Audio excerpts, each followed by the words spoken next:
जगद्गुरू रामानंदाचार्य नरेंद्रचार्यजी महाराज यांनी आज नाणीज येथे मतदान केंद्रावर जाऊन सहकुटुंब मतदानाचा हक्क बजावला। त्यांच्यासोबत त्यांचे सुपुत्र परमपूज्य कानिपनाथ महाराज, पत्नी सौ सुप्रिया आणि सून ओमेश्वरी ही उपस्थित होत्या। सर्वांनी मतदान केले। यावेळी नागरिकांना मोठ्या संख्येने मतदान करण्याचे आवाहन जगद्गुरू श्री आणि कानिपनाथ महाराज यांनी केले।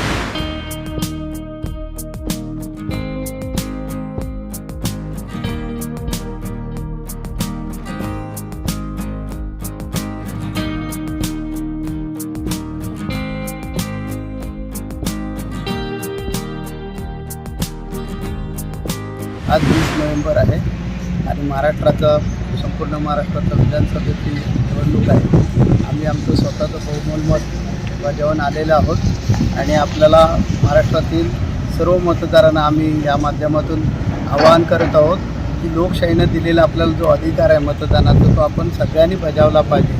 पुन्हा आपले कोणतीही कारणं असतील, कोणतीही सबबी अडचणी असतील, त्याच्यावर मात केलं पाहिजे आणि या लोकशाहीचा जागर उत्साहात संपन्न करण्यासाठी आपण सर्वांनी आपल्या घरातून बाहेर आलं पाहिजे आणि आपलं मतदानाचा अधिकार बजावला पाहिजे।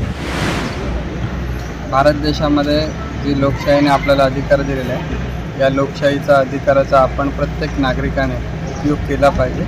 त्याच्यामधूनच आपण आपल्या देशाला सुसज्ज समृद्ध अशा प्रकारे बनवत असतो आणि यातूनच आपल्या सर्वांच्या जीवनाचा विकास होत असतो। म्हणून आजच्या दिवशी प्रत्येकाने किती कंटाळा आला, काही कारणं जरी असली तरी आजची ही जी काही देशासाठी आपण जे काही आपलं मतदान करणार आहोत, त्याच्यासाठी सगळ्यांनी बाहेर पडून मतदान केलं। टाइम्स डिजिटलला लाईक करा, शेअर करा, सबस्क्राईब करा आणि बेल आयकॉन दाबायला विसरू नका। Times digital.